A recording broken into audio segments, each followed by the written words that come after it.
while managing our university's crush confessions page. I received a confession meant for my boyfriend. At first, I gloated to myself about snagging such a hot commodity until the girl updated the next day, "Thanks. CC. We're official now." I stared at John eating across from me, chopsticks frozen midair. I'd secretly run this anonymous campus gossip account for years, relishing the drama while keeping my identity hidden, both to preserve the page's mystique and to freely enjoy my friend's tea. Never imagined I'd become part of the story. The original post was straightforward: "To the senior in my department, I've liked you forever. Your secret admirer," with a blurry backshot. I'd recognize that silhouette even if it were burned to ashes, John's trademark slouch and his vintage band tee. My initial smugness evaporated when follow-up DMs popped up: "Update, we're dating now. Please delete the original." My spoon clattered into my ramen bowl. "John," I kept my voice casual. "How's your week been?"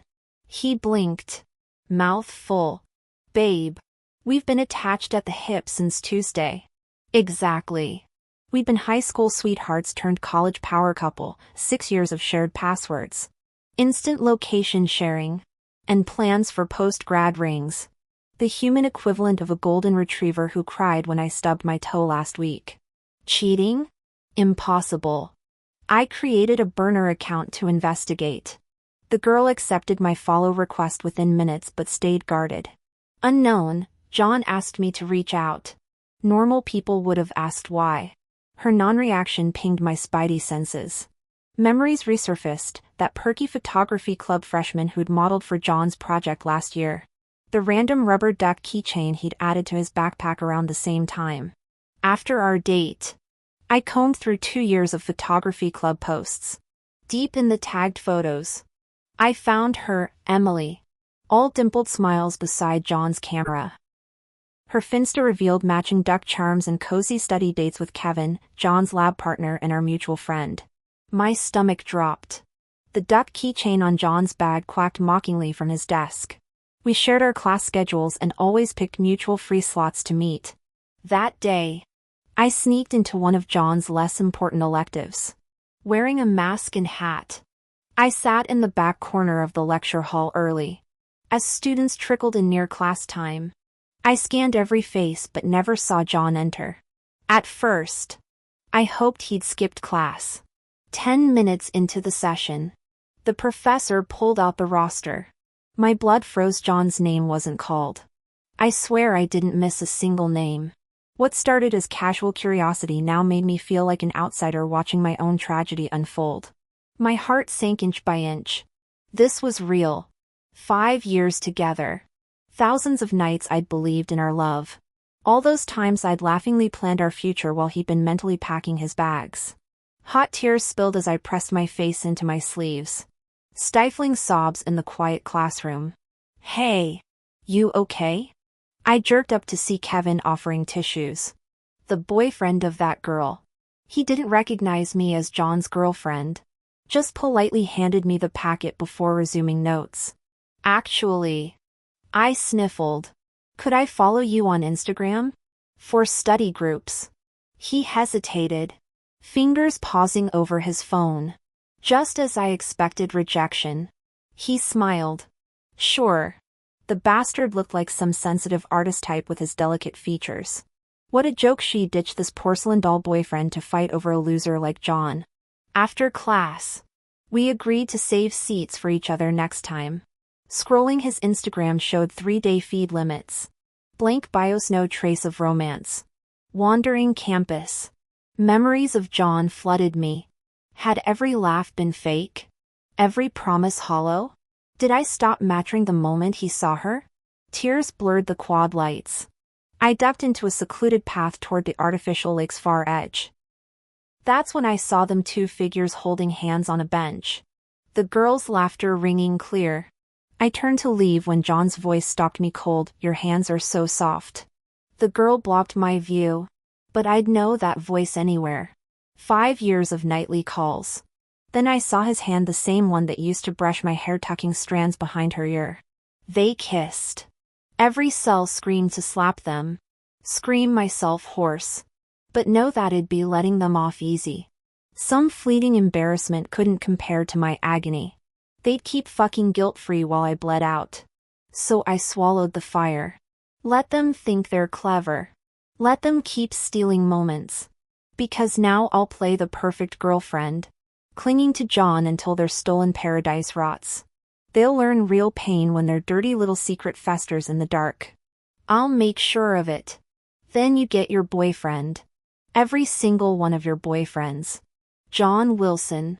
I want your heart to never find peace again from this moment onward. I took photos of them, uploaded them to a private album in my cloud storage, then wiped all traces from my phone. After crying my eyes out, I meticulously revisited every memory. I couldn't dared not pinpoint, exactly when the third person had crept into our relationship. When the tears finally stopped, I returned to my dorm and studied the girl in the mirror. Frizzy hair hastily tied back. Bare face with sallow skin drowning in an oversized unisex hoodie. Baseball cap perpetually shadowing half my features. Since we started dating, I'd rarely worn makeup except for special occasions or particularly good moods. Those pretty dresses still hung with tags because I couldn't be bothered to wash my hair often enough to match the aesthetic. I'd thought after all this time together, appearances shouldn't matter anymore. We knew each other's faces better than our own palms. Why bother with superficial nonsense? Slamming the mirror face down, I emptied my closet. Out came ratty graphic tees, shapeless jackets in funeral home neutrals, gender-neutral Bermuda shorts. Folded them neatly into donation bags destined for the campus clothing bin. After dumping everything, I grabbed my shower caddy heading to the communal baths, hoping to wash away the bad luck and start fresh.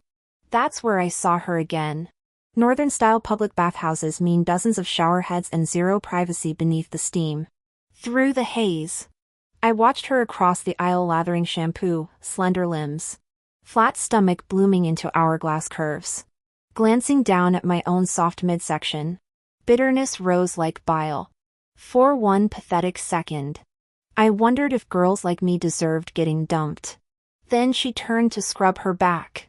There it was, a fresh hickey purpling beneath her hairline at the nape. Couldn't even afford a motel room. These cheapskates? Suddenly my spine straightened. Since when did my worth depend on some philandering asshole's validation? Post-shower, I blew $20 at the salon for sleek blowout volume. Back in the dorm, I dug out that tailored dusty rose maxi dress. Swapped glasses for subtle circle lenses. Applied natural makeup. Roommates did double takes. Big date? I texted John while blending eyeshadow, miss you. Walk with me later? His reply came instantly, can't wait. I stared until eyeliner nearly veered into my hairline. Can hearts truly fracture into separate chambers loving different people? He was already waiting on the dorm steps gaming when I descended. Always punctual no matter how long I made him wait. Do you wait for her like this too? Sorry I kept you. I chirped, linking arms and tilting my face up. His eyebrows shot up. Who's this gorgeous creature? Instead of our usual handhold, his arms snaked around my waist as he nuzzled my hair. You smell amazing. When he leaned in for a kiss, I pressed fingers to his lips. Mad at me for being late? I simpered, batting lashes. Normally I'd just drag him along the path. No frills. He looked puzzled but pleased. Never angry with my beautiful girl. As we walked hand in hand, don't you have night class? Yeah. I'll come. I'm the type who skips my own lectures, always refusing his previous invitations. We're on the same campus, plenty of time later. I'd usually say. He paused, then shrugged too casually. It's a small seminar. Might be awkward with guests. Something's fishy here. But whatever. All right. I'll pick you up after night study. His arm around my waist tightened briefly before releasing. What's going on with you today? You're acting weird, babe. I grinned mischievously, winding my arms around his. Mom wants to buy me an apartment. What size do you prefer? Should we add your name to the deed? Don't worry, darling. Your girl's loaded. Even if you don't care about our history. I know you care about money. Sure enough. He stammered. Oh, let me check if I'm free after class. If nothing's up, I'll call you. TSK. Pathetic. No worries. If you're busy, we'll reschedule. I created a new Instagram alt account. Posted some fake casual selfies and mundane updates. Then followed that girl. After liking all her posts and leaving flattering comments, she finally noticed. Hi. Do we know each other? Hey, senior. I saw your old modeling portfolio and thought you were stunning. Wanted to connect. Young girls always melt under direct compliments. Through relentless praise and virtual ass-kissing, I eventually got her WeChat. Our online friendship officially began after I mailed her a small gift. Meanwhile, I kept sweet-talking John while noticing previously overlooked details. One afternoon, I barged into their photography club event loaded with snacks. They were hosting a free shoot exchange. Models got 3 retouched photos. The makeshift studio buzzed with laughter until I entered. Most members looked confused, but John froze guiltily. What are you doing here? Smiling, I brushed past him. Hi everyone. I'm Lily, your president's girlfriend. John asked me to bring treats. Several guys rushed over chanting sis, while girls happily grabbed snacks. A few exchanged glances, including Emily currently giggling with John in a strappy chiffon dress. Emmy, our star model, deserves an ice pop. I handed her one. You're carrying the club's recruitment ads with that face. 2 guys awkwardly nudged John, but Emily checked her phone calmly. Thanks, but credit goes to our president. I'm just here to help. John pulled me aside, crouching nervously. Lily, wait here if you want. But I'm swamped. Maybe leave first? I'll meet you for dinner. Nodding, I watched him sprint back to adjust Emily's dress under spotlights. The studio's dozen male members and handful of female models scattered around. Yet John remained Emily's personal photographer. Emmy, look here. More fill light. Perfect. That smile's golden. His camera clicked relentlessly, face glowing with more than professional enthusiasm.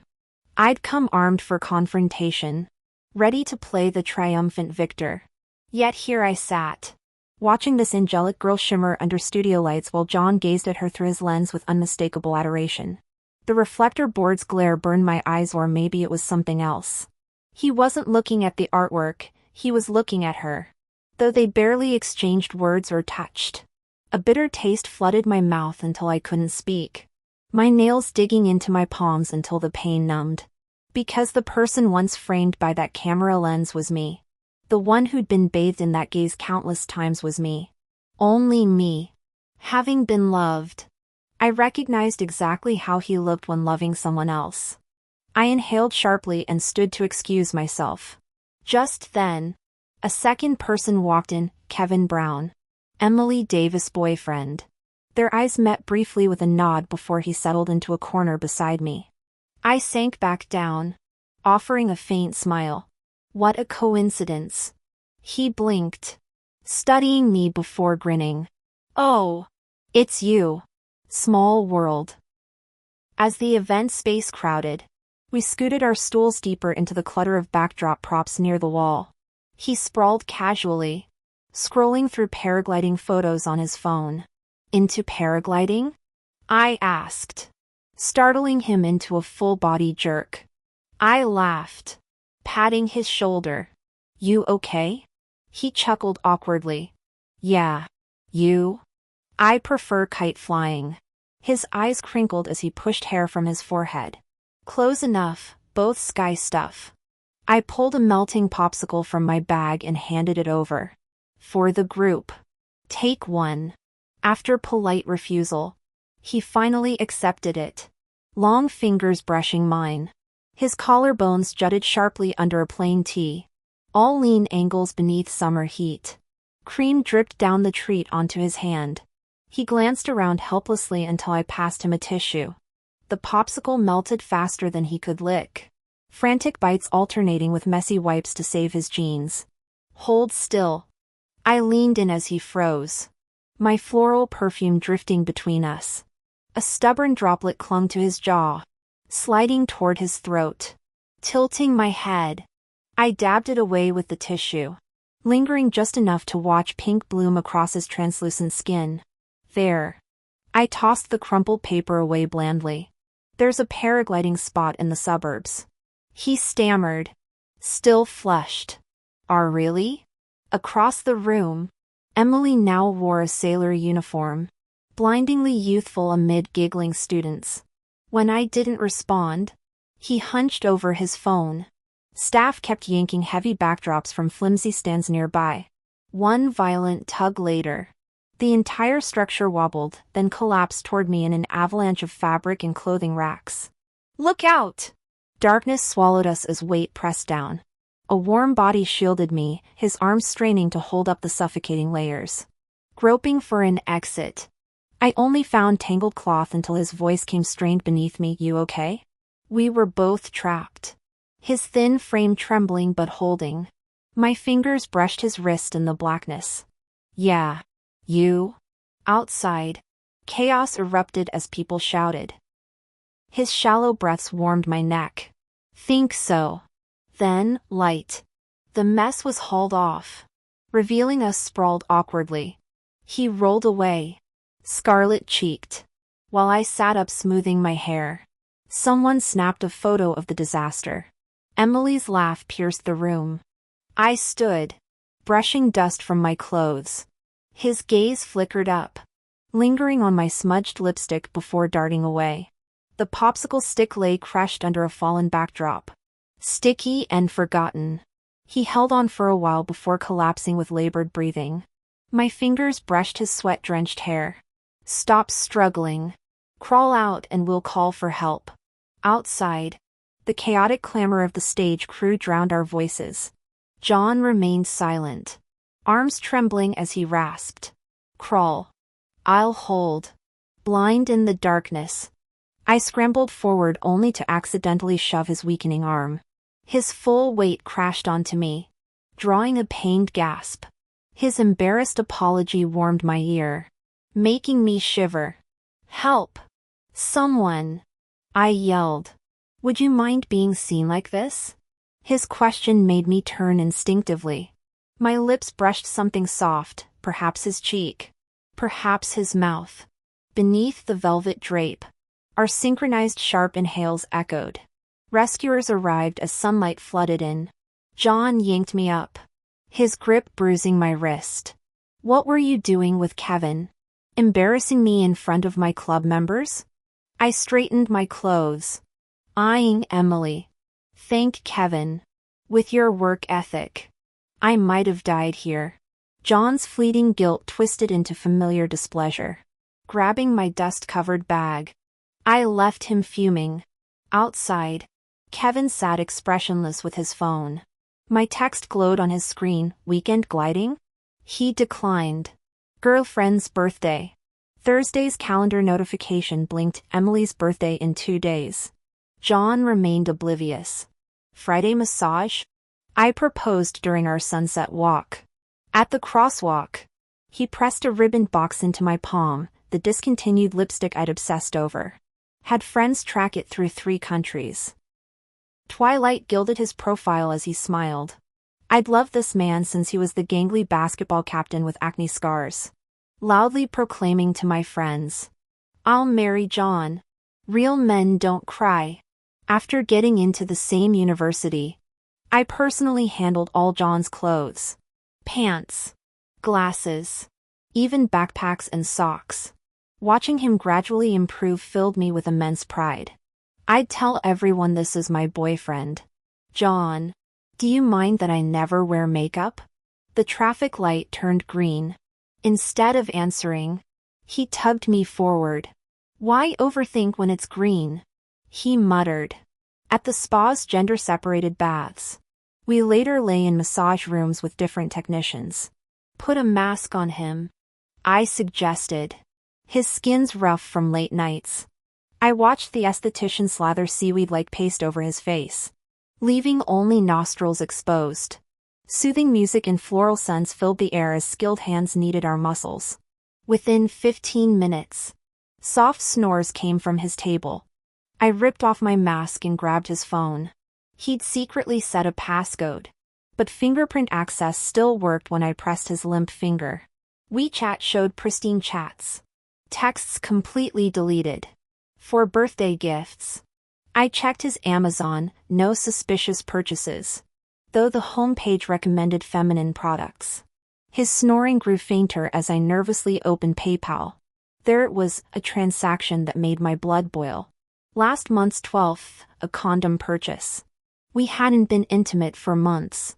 Through the screen, I heard phantom moans of entangled lovers. Worse, he'd booked a hotel for Saturday. After photographing the evidence, I returned his device and fled to the dim movie lounge. Huddled under a blanket, my trembling limbs went numb. Waves of nausea hit until I rushed back to shower, scrubbing myself raw with every cleanser until suds drowned my ankles. Scalding water mixed with silent tears. When I returned stone-faced, John yawned. "Where'd you go?" "Got hungry." I lied smoothly. "Come Saturday." He texted, "Club dinner tonight. Might miss your calls." I sweetly promised not to disturb. Around 9? At 7 p.m., I camped across the hotel in a cave with borrowed tripod and camera. 3 coffees and 2 pastas later, 9:35 p.m. brought my prize, a taxi discharging giggling lovers. The girl waited while he paid. Then his arms snaked around her waist as they vanished into the lobby. Click. Click. Click. Paparazzi-level evidence secured. I called Kevin. His voice sounded weary when he answered. "Kevin," I asked calmly, "did you know about them?" I didn't spell things out explicitly, leaving room for interpretation. I expected Kevin to be confused.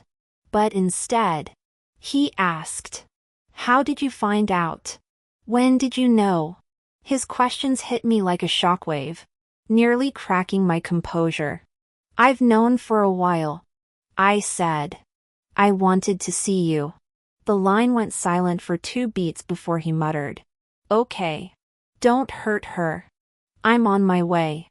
I stared at the screen and let out a cold laugh. "You've got 20 minutes. 1 second late. And I can't guarantee she'll finish college intact."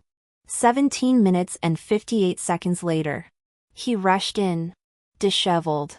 We sat across from each other, tension thick enough to slice. I slid my phone toward him, displaying the screenshots.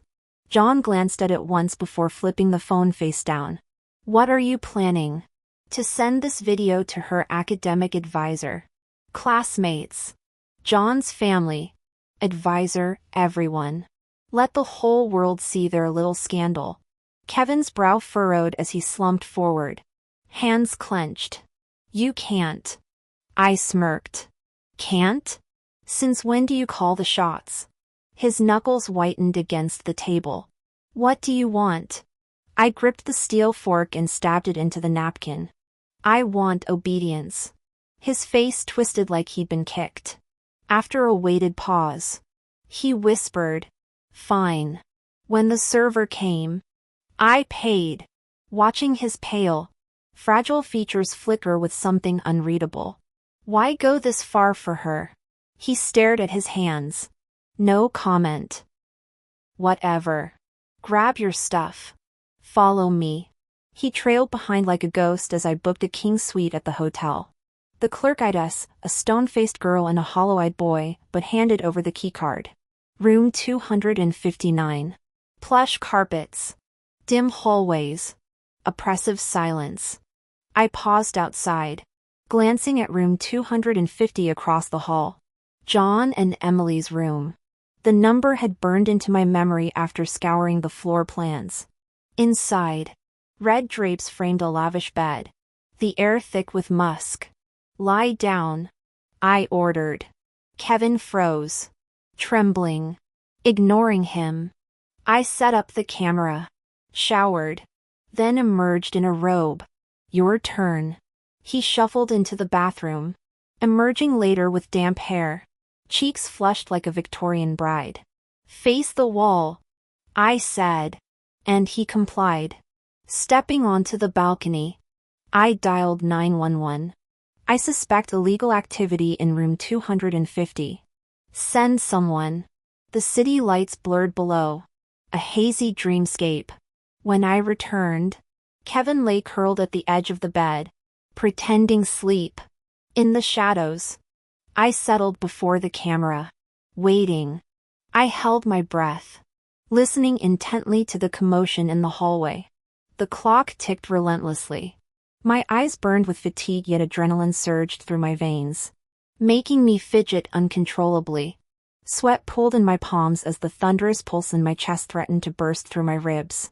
After 40 agonizing minutes, hurried footsteps finally echoed down the corridor. Kevin, get up. The drowsy figure stirred, grabbed the camera, pointed at the door. The knock came first. Police. We've received reports of illegal activities. Open up immediately. Chaos erupted, gasps. Scrambling footsteps. Objects crashing. I activated my phone's recording mode, clutching it discreetly. When their door creaked open, I flung ours wide. Room 250 blazed with light, its disheveled state exposed through the hotel's open layout. Discarded clothes. Takeout containers. Half-empty water bottles. These mundane details etched themselves into my memory like grainy newsreel footage. The scene suddenly gained technicolor vibrancy but lost all sound as John, Emily, and an unfamiliar young man emerged, leaning against my doorframe in a bathrobe. I watched Kevin hover behind me in a towel, camera rolling. Emily cowered behind the stranger, hands shielding her face. John's misbuttoned shirt and half-zipped pants couldn't distract from the fury contorting his features when our eyes met. You. He lunged forward, spittle flying. Was it you who called the cops? The officer shoved us back. Return to your room. Shut that camera off. 5 people. 10 eyes. The air crackled with tension thicker than LA smog. Officer. I chirped. Better check thoroughly. This looks problematic. Kevin collapsed onto the bed, slamming his equipment shut. I'd anticipated his betrayal. My cloud-backed phone footage was already password protected. Show's over. Staying for an encore? I taunted. His arm dropped limply like autumn's first fallen leaf. I knew she was reckless, but this. Karma's a bitch. I spat, flopping backward. Sometimes you need a bigger bitch to serve it. Silence hung until a dull thud interrupted. Kevin knelt, head bowed, hands trembling on his knees. Please, don't release the footage. Emily's young, her life. I launched upright, shoving his shoulder violently. Kevin, are you human or some pathetic lapdog? She's literally shitting on your head and you're begging for mercy? Changing in the bathroom. I heard his choked whisper, she's my stepsister. My hand froze on the doorknob. When she was 8, her mom married my dad. I treated her like blood, but his voice broke. I told her familial love was all I could give. She made her parents divorce. When I still refused, this became her revenge. I helped him sit, his confession unraveling like damaged film. She demanded I pretend we're dating. Started seeing guys to hurt me, cuts herself when I object. This is my fault. Know how long John and I dated? My laugh held no mirth. 5 years. Your precious Emily knowingly helped him cheat. Who answers for my stolen sleep? My rage? Should I wreck relationships like her? The broken man before me had no answers. Only the ragged sound of shattered illusions remained. Lily watched Kevin frown. His eyes rimmed red. I know all of it. If you must hate someone, let me bear it. Take your revenge on me instead. I didn't answer, picking up my things and walking out of the hotel. My phone buzzed with John's message the moment I stepped outside. Both of them had just been released. He threatened, "You'll pay for this. You've got it backwards. I never intended to send you to jail. I've already gotten what I wanted. Now it's your turn to wait." True to form, the torrent came first: furious texts, then endless calls I kept declining. Eventually, the pleading started, complete with tearful emojis and desperate promises. Back in my dorm, I watched my phone flash intermittently until the battery died. Breathing deeply, I finally felt some tension ease and slept properly for the first time in weeks. Next morning, John was waiting at my dorm entrance when I came down for class. He looked wrecked, dark circles bruising his sallow skin, hair sticking up in greasy clumps, reeking of stale desperation. "Lily, please." He grabbed my arm the moment he saw me. "I'll do anything. Forgive me this once. Name your price." His voice cracked as he started sinking to his knees right there in the crowded quad. I slapped his hand away. "Don't touch me. You make me sick." He scrambled after me as I walked to class, babbling apologies. When he tried grabbing me again, I cut him off. "Weren't you up for that graduate fellowship? And the merit scholarship?" His hand froze midair. I stared at the man I'd once cherished, the one I'd shielded from every hardship. Now I'd dragged him down myself, grinding his pride into the dirt. He trailed me into the lecture hall, whining like a kicked puppy.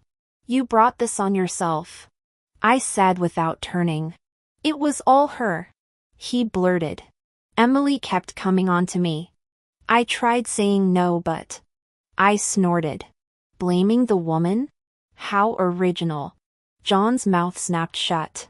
"Bring Emily to Café Noir tomorrow at 5. Both of you. Or no deal." After securing multiple backups of the evidence, I arrived punctually.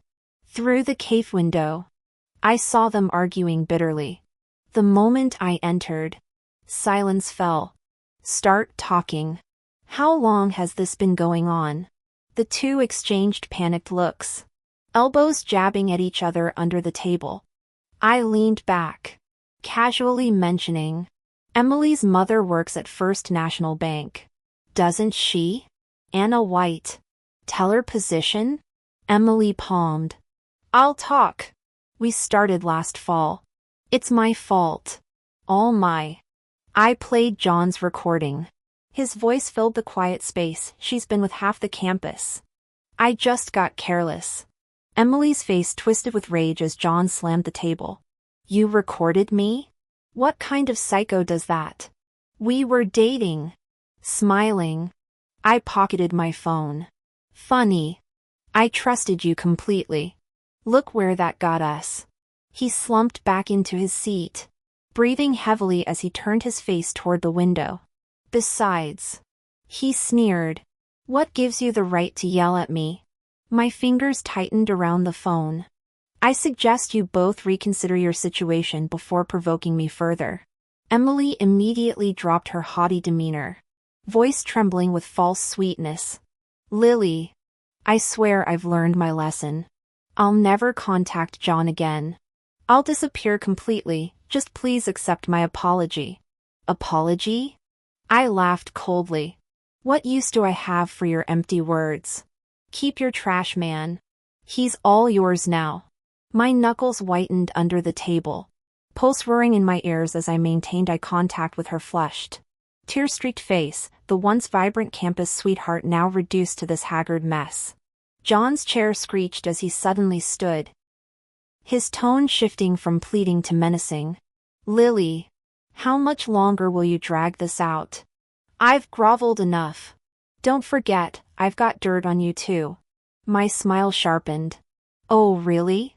This should be interesting. Do enlighten me." With theatrical flourish, he shoved his phone across the table. The video made my blood freeze, intimate moments stolen through some hidden camera. My exposed skin glowing under dim lighting. How many nights had he secretly recorded us? Impressed? John's smirk returned as Emily straightened beside him. I've got your family's numbers. Your friends. Your professors. One click and... You think this scares me? I stood, towering over their pathetic huddle. Post it. I'll happily send you to prison. We were engaged. You idiot. Consensual relationships aren't crimes. My bag strap bit into my palm. In fact, if you don't share it everywhere, I'll be disappointed. The color drained from his face as my words sank in. I left them gaping like suffocating fish, though my own chest tightened with every step toward the dorms. Let them laugh about some love-struck fool, I'd burn his entire world down first. The final knife came from unexpected hands.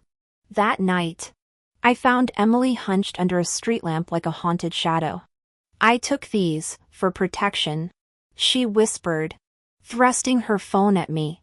The screen revealed John's secret world, multiple devices. Photography club group chats filled with predatory strategies. Terabytes of compromising photos spanning years. His whole frat boy crew operated like some amateur sex trafficking ring. As I saved the evidence, Emily collapsed at my feet. Please. She sobbed into my shoes, snot mixing with tears on her face. My mom's got heart problems, I'll drop out, do anything, just don't tell her. Enough. I stepped back from her groveling form. Your mother stays safe. But John's mine. Her forehead already bruising from frantic bowing. Emily scrambled up with garbled thanks, promising to delete my files. Walking away. I added over my shoulder, this mercy isn't for you. Remember, not everyone fears exposure. The campus sirens started at 8 p.m. sharp. Red and blue lights sliced through the night as students clustered around the photography club's building. Whispers off police raid and hospitalization rippling through the crowd. My burner phone buzzed with Emily's final message, it's done. Murder! There's been a murder! Someone was killed near the academic building. Students stampeded in panic while dorm supervisors, security guards, and faculty rushed to contain the chaos, ordering everyone to shelter indoors. At 8:30 in the evening, my phone buzzed with a text from John, I'm sorry. Those 3 cryptic words made my pulse skyrocket. I knew catastrophe had struck. Trapped in my dorm with no eyewitness updates, I agonized until the campus alert next morning confirmed bloodshed. Someone got hauled away in handcuffs while others were hospitalized. Only later, through Emily's shaken retelling, did the full horror emerge. Emily had tricked John into bringing his phone to a meetup, with Kevin lying in ambush to help wrestle the device and destroy my incriminating video. But John anticipated their trap. He cornered Emily, demanding why she'd turned traitor. Cornered. She blurted that I'd seen his revolting chat logs and sex tapes, that I'd soon have him arrested unless she erased my footage. When John realized even his ally had betrayed him, something snapped. He pulled a kitchen knife from his waistband. In the frenzied struggle, Kevin took multiple slashes to his limbs, shielding Emily, whose face got gashed. The commotion drew campus security. 6 guards eventually pinned John down until cops arrived.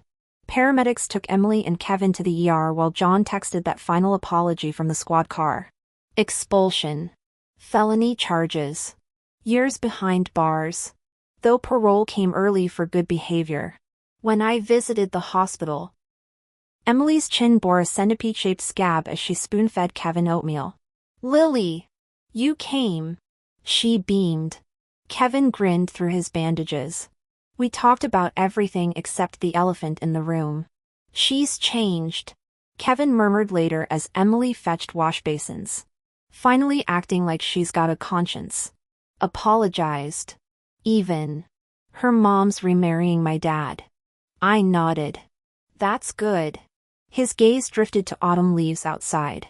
I failed her. Thought shielding her from consequences was love. Should have let her face repercussions sooner. Walking home, the crisp air felt surreal. My phone pinged, a text floating between past and present. Still up for parasailing? I typed back, never liked parasailing anyway. Sunlight glinted on golden maples. Some endings aren't clean, but they're endings all the same.